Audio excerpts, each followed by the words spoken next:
Welcome. My name is Florence Koenrink. I'm a consultant in child protection and alternative care reform, and I've been involved in alternative care for over 16 years on 3 continents.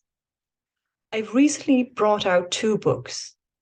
This one was written for parents adopting children from institutions, and this one was written for people who are involved in moving children from institutions to families.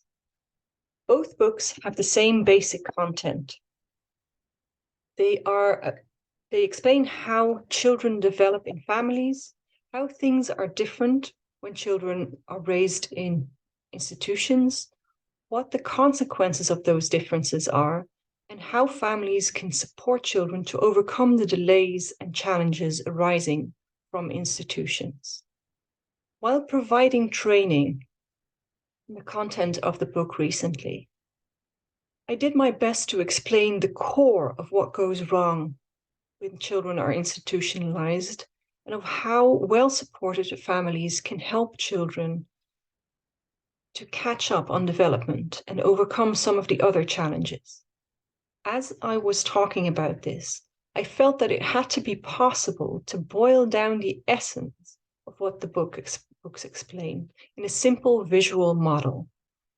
I got to work on developing that model, and I would like to present it to you here. On the left-hand side, in red, you see the summary of what goes wrong in institutions.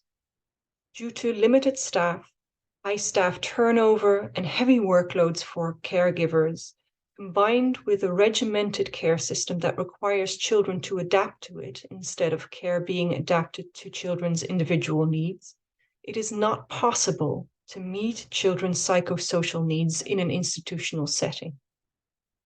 These psychosocial needs are interconnected and cannot be separated.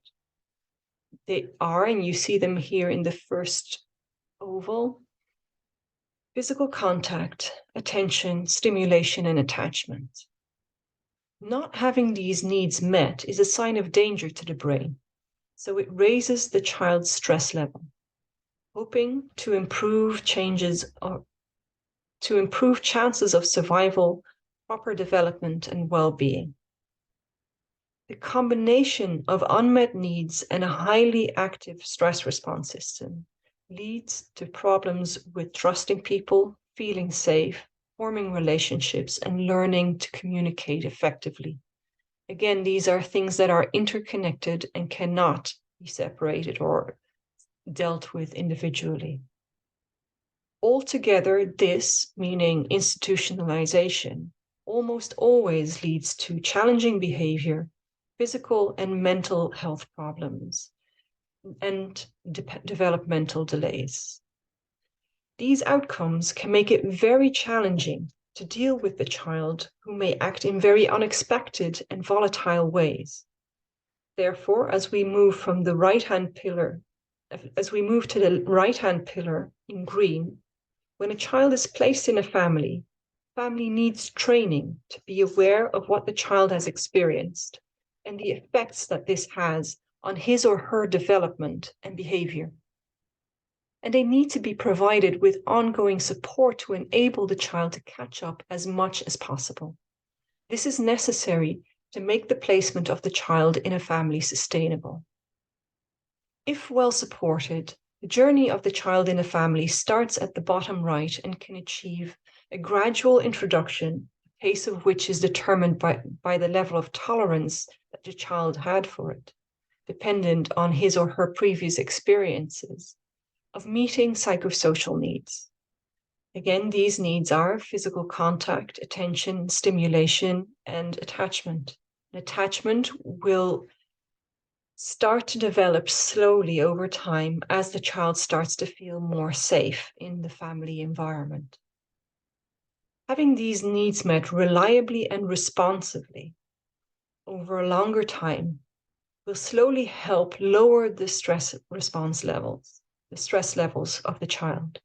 This makes the child less reactive, and it will lead to a gradually improving ability to trust, to feel safe, to form relationship, and to communicate effectively.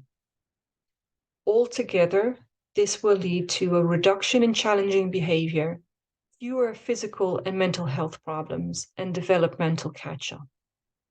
How close these eventual results will be to those of a child who has grown up in a family from birth will depend on the experiences of the child as well as on how well the family is supported in providing the child with what he or she needs.